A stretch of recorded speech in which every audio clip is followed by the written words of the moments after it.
our work right now on the planet is to bring honoring and sanctity to the invisible just as much as the visible. The invisible results are things like feeling good, things like feeling connected, things like our health, our well-being, a feeling of joy, pleasure. Embodiment can't be faked. Once you're in an open state where you actually can see through a clear lens, you know, you're not clouded by fear, you're not clouded by the amygdala, you're not clouded by society's news and all the fear-based stuff, and you're just with you. Then you get to decide where you think we actually are. It is possible to navigate pain with grace. Energy is information. We're here to experience the full spectrum. That worthiness is hard for you. There's nothing wrong with you.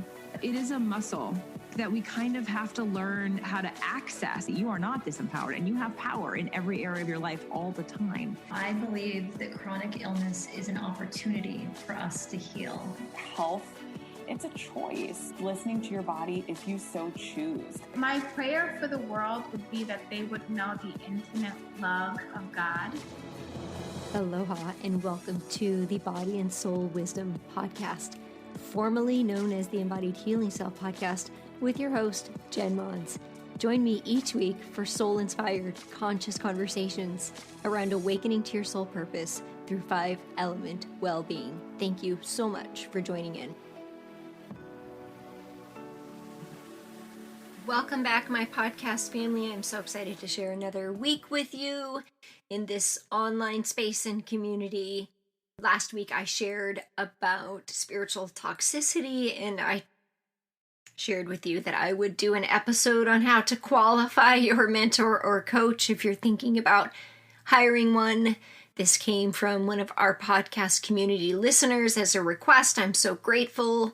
So I'm super excited to have a conversation around this today. I think it's really, really important. In fact, I hope that you gain some insight and you walk away feeling empowered after this episode, and that you also share this with your sisters and brothers who have either maybe had a bad experience or who are looking to hire a coach, because it's a big decision.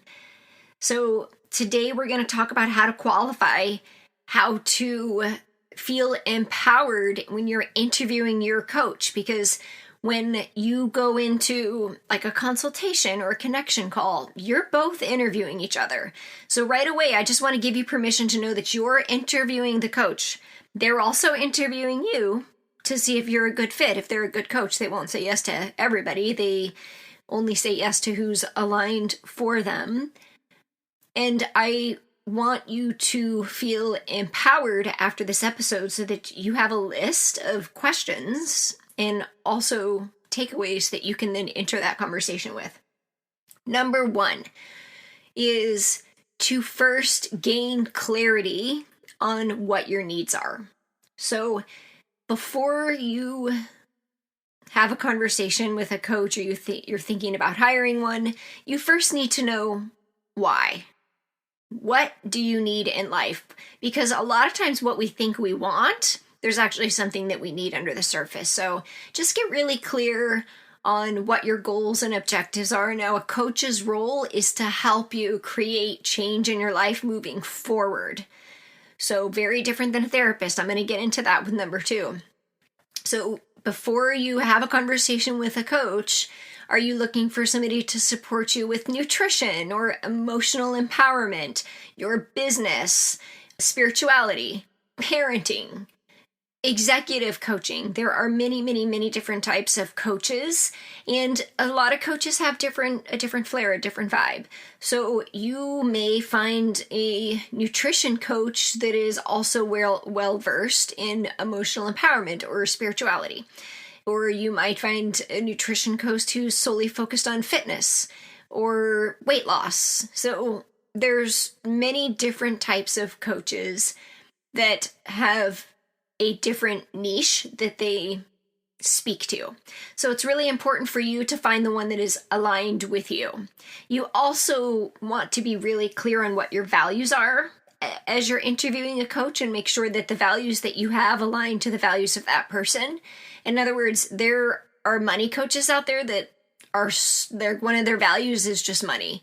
They're not really so much into connection or, holding space for you to navigate things when they get difficult, but they're really just on what they perceive as the way to just manifest money.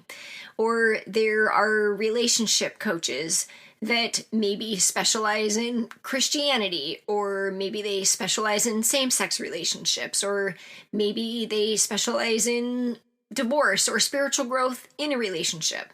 So there's all different kinds of coaches, and it's important to just be really clear on your goals and objectives and also your values. So if you don't know your top 5 values, then it would be a good time to really just take a moment to just ask yourself, like, what really matters to me?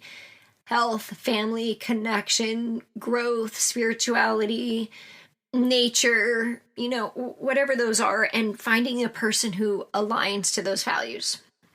Okay, so I think we're pretty clear on that.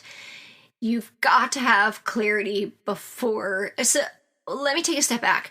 Coaches can help bring clarity. That's what a clarity call or connection call is for you to, if you don't know, if you haven't figured it out just by being in the space of somebody, whether your values are aligned or not, then, just taking a moment before you have that connection call or clarity call to get really clear on what your goals, objectives, and values are, and see if they're aligned with a coach. I highly recommend, before you step into that, if you've decided that you need a coach, to interview at least 3 coaches. And so that takes me to our next one is you've got to have clarity on whether a coach is even a good fit for you. So once you know what you need, it's important that you understand the difference between a coach, a mentor, a teacher, a subject matter expert, and a consultant and a therapist, because they all have very different roles. And there's a huge misunderstanding sometimes in the coaching world about what coaches do. There are many people calling themselves coaches that don't have coaching skills. And at the same time, there are many clients they think they need coaches, but they really need therapists. So a coach is a space holder. If you're in a session with a coach, you should be doing 80% of the talking. The coach should only talk about 20% of the time, and most of that time they're going to be asking very powerful questions. That's what coaches do. They hold space while holding your vision, your goals for you, and sort of like walking that path with you until you're ready to fully receive it and step into it. Along the way, they're going to provide guidance and tools and keep your goals in mind for you, but they're not going to give you advice. Coaches don't give advice. Okay, subject matter experts and maybe a mentor gives advice.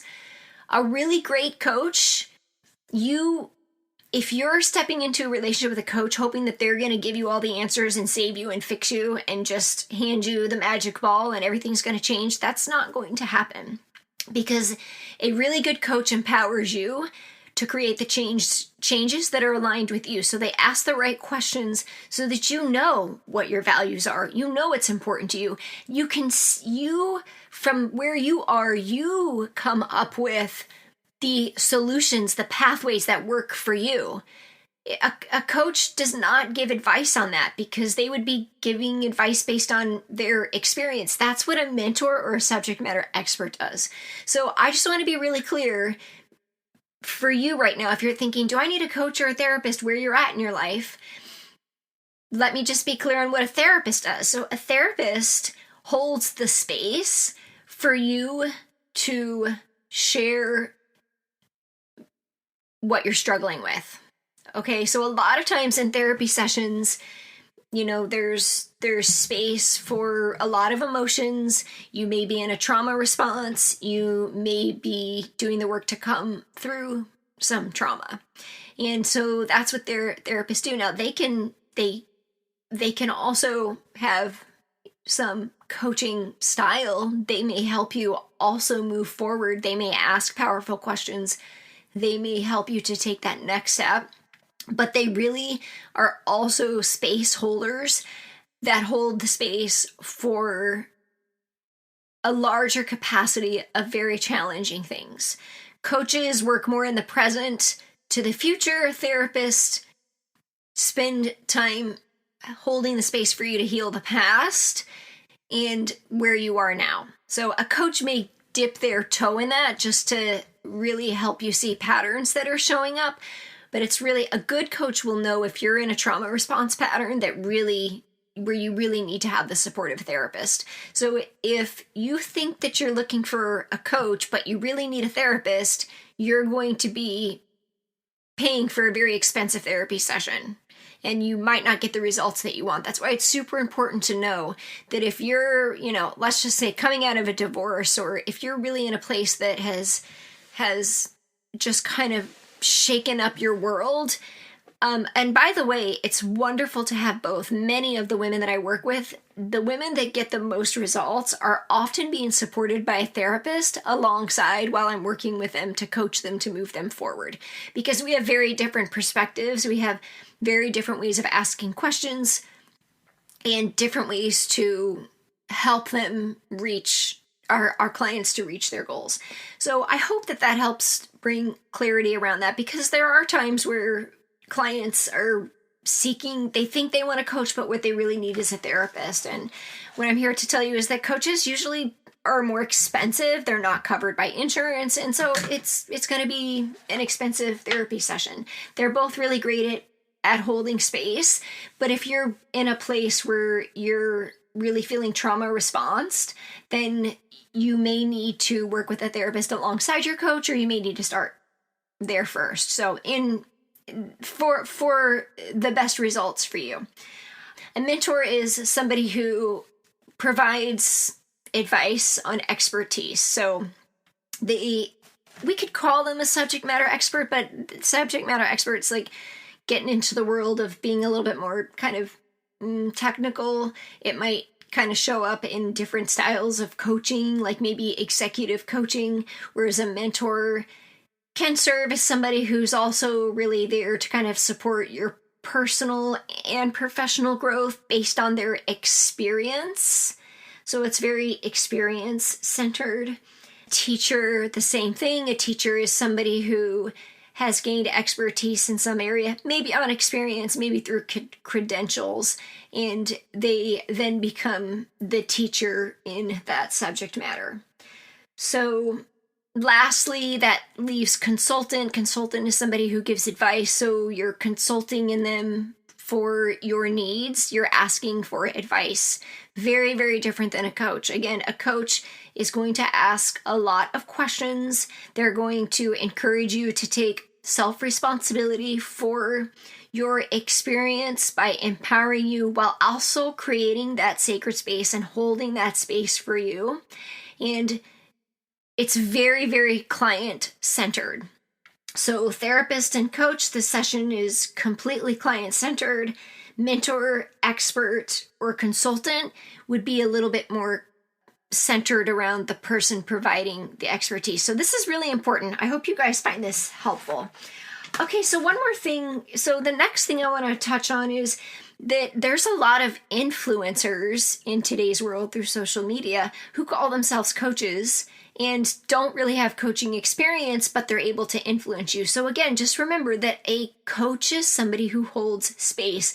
They are not sharing with you the ways in which they did things. Super duper important. Okay? What worked for them may not work for you. I was an integrative health coach for many, many years. And it's based on bioindividuality. I went to the Institute of Integrated Nutrition in 2011, and we talked about feeding and nourishing ourselves for bioindividuality. Same thing with a coach, right? Like based on your specific needs. So an influencer is somebody who is trying to influence you to buy a certain product, do a certain thing a certain way based on what they believe works. And that's great. But that is not what a coach does. A coach holds the space for you to figure out what works best for you. So, I know it can be a little tricky in today's world of social media, because we can if you go on social media, you're like, oh, I want what that person wants, but that might not work for you. It worked for them. So when I see business coaches talking about how much money they made, or this, it doesn't matter. Like, how did your clients do? That's great that you earned all that money. Or, when I see relationship coaches talking about their marriage, that's awesome. It's super important to embody that example. But how are your clients doing? So just really important to distinguish between influencer and coach, because I've had many conversations over the years of people, feeling lack of maybe trust. They just felt like they've noticed some unauthentic kind of, I guess, conversations in the online coaching world. And so I hope that this empowers you. Okay, next is when in the area of influencer, there's also a lot of coaches out there that are really good at marketing, but not great at coaching. And that's kind of super tricky too.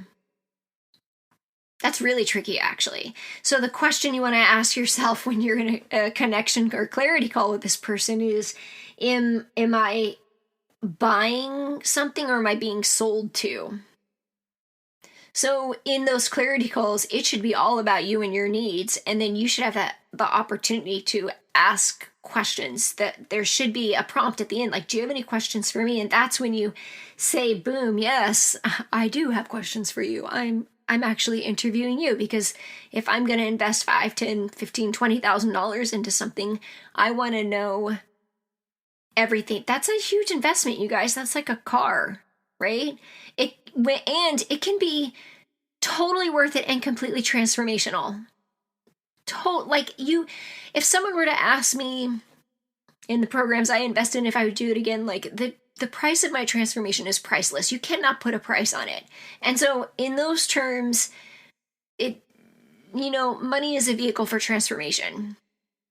But you want to feel, part of choosing to invest in yourself is you want to feel empowered that you're making the right choice. It's really important. And so just kind of recognizing, is this person just really good at marketing or really good at coaching? And, they could even be using the language that you're seeking, right? Because so I have trained coaches before.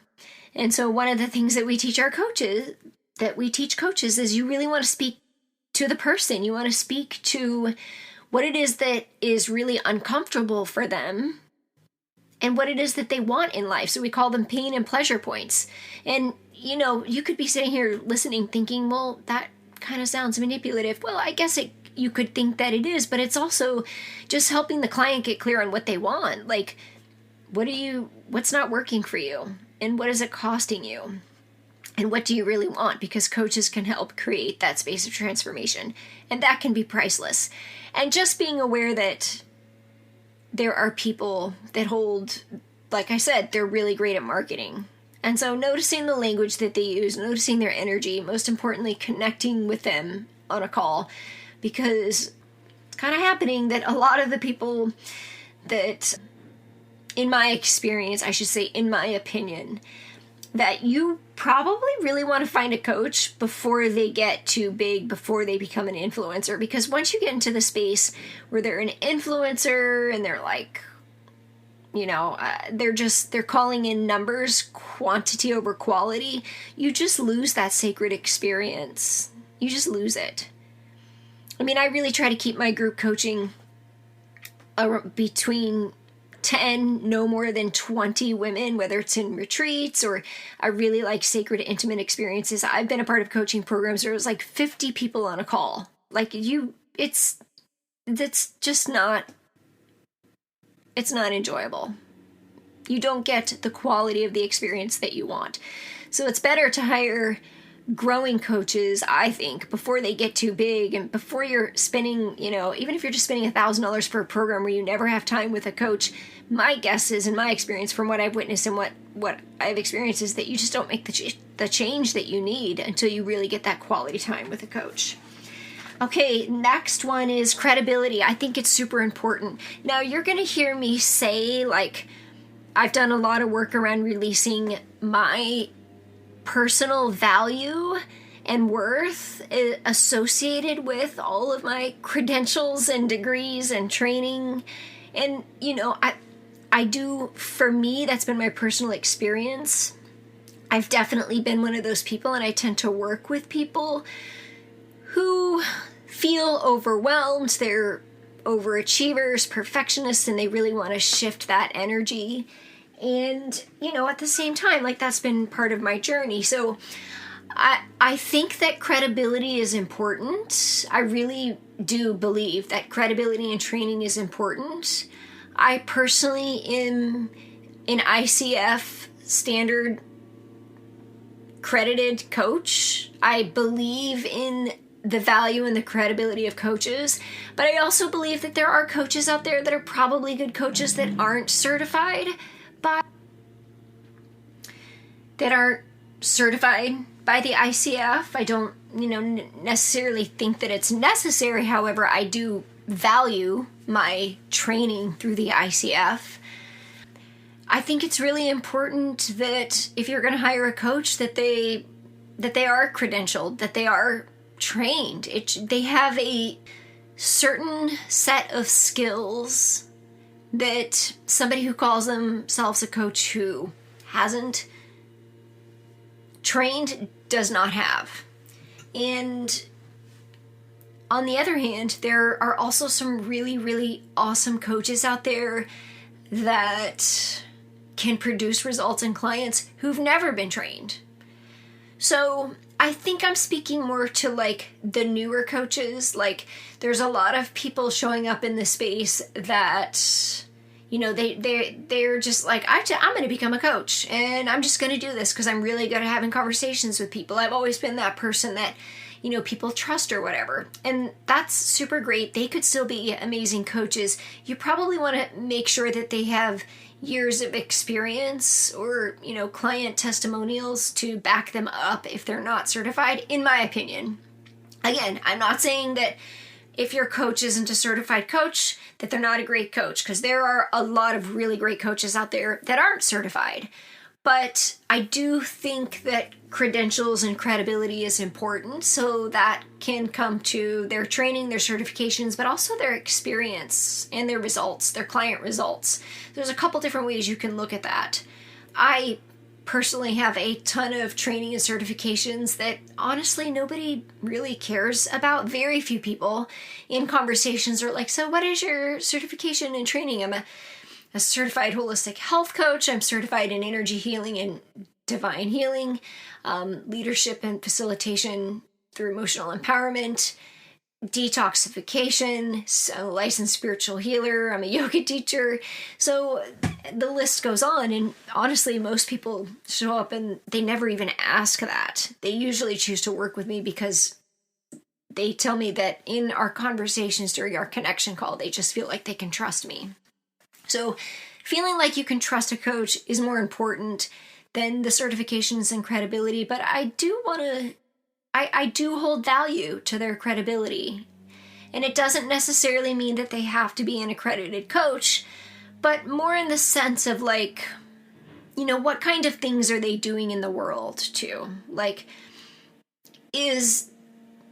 How are they giving back to the community? For example, one of the ways that I give back to the community is through this podcast.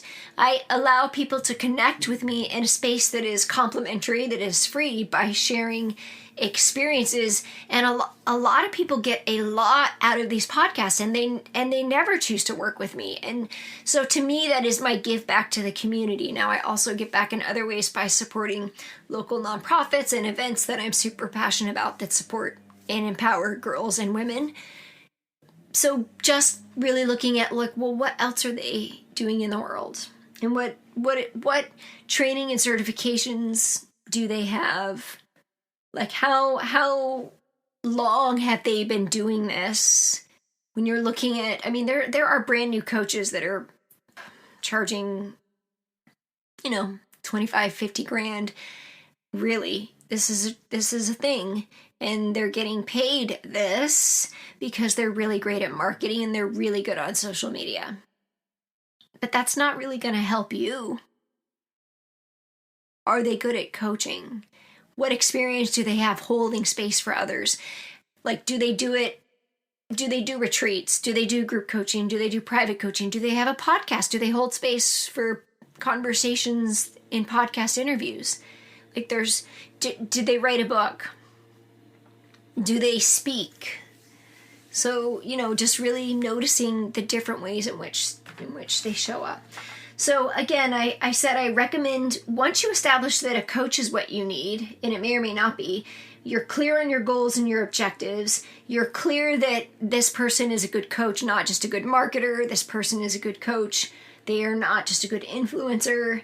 You're going to do some research, check out their credibility, credentials, their experience, their client testimonials, and make sure that they align to your values. And then I'm going to give you a couple questions that you can ask them, because at the end of a clarity call, they should ask you, do you have any questions for me? And this, most people are like, no, I think I'm just going to sit with this. I am going to invite you to say, yes, I do have questions for you. And so one question that you can ask is like, what is the goal or mission of your coaching style? Like, who's your ideal client? Who do you work with? Would be one. The second one would be kind of, what is the goal or mission of your business? Like, do you specifically work to empower women? Or, there's, for example, if I see that somebody's mission statement is all about numbers, I'm totally turned off. Like, if your mission statement revolves around a 6-figure business or 7-figure business, or to train or coach so many people per year, I'm like immediately a turn off for me, because my love language is quality time. I'm all about connection. It's a value of mine. So if you're a numbers person and you're strictly all about making money and strategy, well, then that coach might be aligned for you. But if you're about connection and growth, and your own experience, really tapping in and activating your personal gifts, then you want somebody who's more connection-centered, not number-centered. So who is your ideal client? What are the core values or the mission of your company or your coaching style? You can reframe this, in any way that feels good for you. What tools and skills do you use in coaching session? That's a great question to ask. A great question to ask. So if somebody were to ask me that, I combine a lot of different skills and tools that I've been trained in, that I've learned over the years. I use everything from breath work to sound healing to meditation to visualization to EFT, emotional freedom technique, to emotion code, to intuitive divine healing, which is a reprogramming of the subconscious. And I've been practicing these skills for long enough that I can just kind of pick and choose and just tap into my client, whether in a private session or in a group session, as to what they need. So I do all of these in a group session, whatever I'm intuitively guided to do. Sometimes we're tapping, sometimes we're moving, sometimes we're breathing, sometimes we're, going into emotion code. We're reprogramming the subconscious. We're doing breath work. So asking them, what are the skills and the tools that you use in a coaching session, I think is really great, because it'll help you understand the value that you're getting for your desired goals and transformation. If somebody just has coaching skills and they're really great at coaching, that might be enough for you. It just depends on the level of commitment and, goal that you're trying to reach. It's really nice to be held by a coach who has a lot of tools and skills that they can just pull up at any moment. It's like, again, you can't really put a price on that, because you're like, whoa, okay, somebody who can really tap into what you need in the moment, versus just sitting there asking powerful questions as a coach, which also is really great and can be enough, but maybe they have some extra skills that might be helpful specifically for you. So what tools and skills do you use in a coaching session? And then here's that where I'm really gonna encourage you and empower you to ask the hard questions. I want to know, because I'm looking to hire a coach right now. So I'm looking to hire a business coach right now. Now, having done a lot of personal work and having a lot of mentors, the support of mentors and coaches over the years, what I need right now specifically is more strategy and structure with somebody who can understand a little bit of the mindset and personal stuff, but I feel pretty equipped in that area. I feel like now I'm ready to step into more of the structure piece of the coaching business. So I'm clear on that when I'm interviewing coaches, that is what I am looking for. I'm not looking for somebody to help me to find my why, who's a business coach. Like, I already got that. Not looking for somebody to motivate me. I'm already very motivated. I'm not looking for, somebody to provide an opportunity for me because I feel very well equipped in that. I'm looking specifically for some structures and strategies to take me to that next level of coaching. And so it's really, I am looking for a business coach that has a background in marketing and the managing a business so that I can go from being a business owner to next level investor. Okay, so this is the question I want to invite you to ask is, have you ever had a client that was challenging? And how did you handle it? Yeah, that's a good question. It's a really good question. You want to know the capacity of space that this person holds. You want to know, when things get tough, do they show up? Do they avoid? Do they project? Do they not take responsibility? You want to know the capacity of the space this person holds. Because you're likely going to sign a contract. The contract is probably going to say that it can't be broken, because this is what we do in the coaching world, is once you've decided to invest in a program that's going to provide transformation, we want to know that you're all in. And so before you enter that relationship, you want to know that they are all in. Right? So ask them. I think that's a really great question to ask. So we've covered a bunch of different things today. Clarity on what your goals are, clarity on what coaches do and don't do. Also, credibility, looking for different ways that they show up, different platforms. A podcast is a really great way to get to know somebody. Website and social media can tell you a little bit, but a podcast kind of gives you a little bit more flavor of a person's personality. Getting clear on the difference between a coach and influencer and somebody who's marketing is really important. Choosing somebody who aligns to your values, and then coming up with a few questions. What is your niche? What is your mission? What are your tools and skills? And what happens when you've had a challenging client? Have you ever had that before? Like, how have you handled that? So let's just take a deep breath.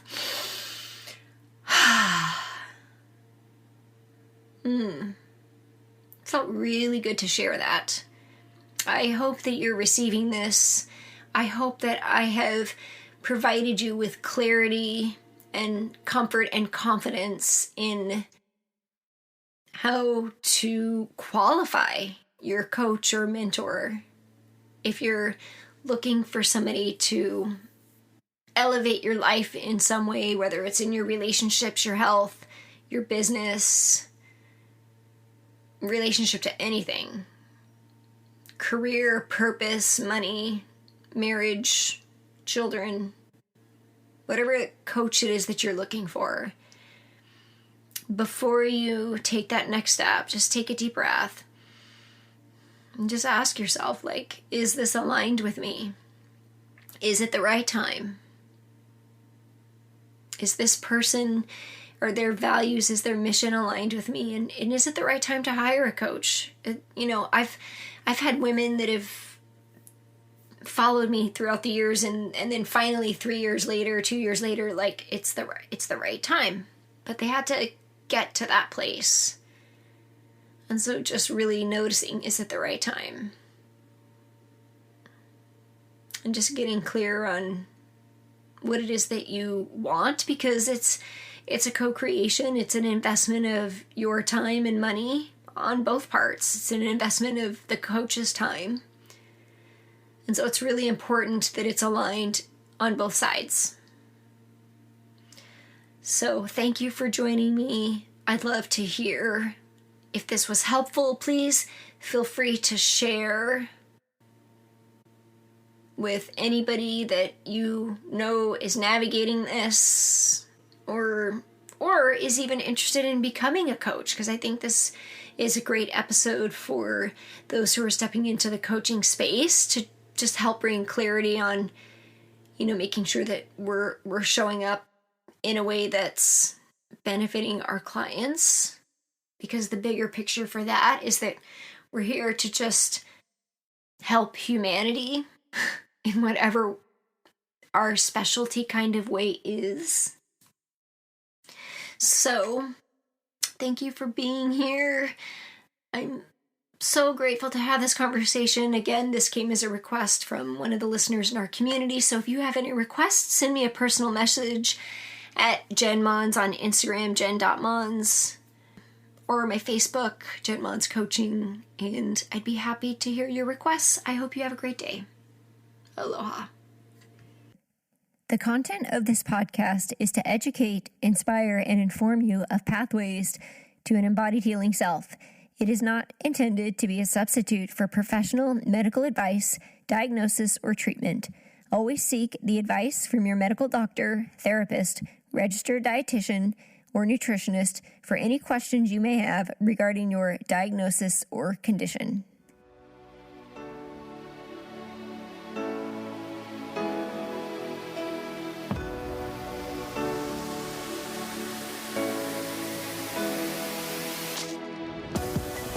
Hello, friends, and thank you so much for joining again each week on the Body and Soul Wisdom Podcast, formerly the Embodied Healing Self Podcast.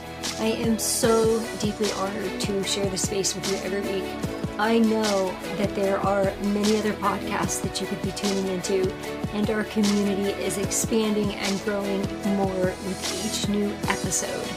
I'd like to invite you to come on over to jenmons.com/tribe and receive some of the wonderful gifts that we have for you. A meditation bundle, energetic alignment, 5-element wealth, prosperity consciousness. We have a ton of different gifts available for you to enjoy. Now, we have one small favor to ask. In order for this podcast to get into the hearts and souls of like-minded people, we need your support. We would love your review, and would love it if you'd head on over to jenmons.com/podcast to leave a review or leave one on iTunes so that we can continue to share the love beyond out into the world. Thank you so much again for joining in. We'll see you next week.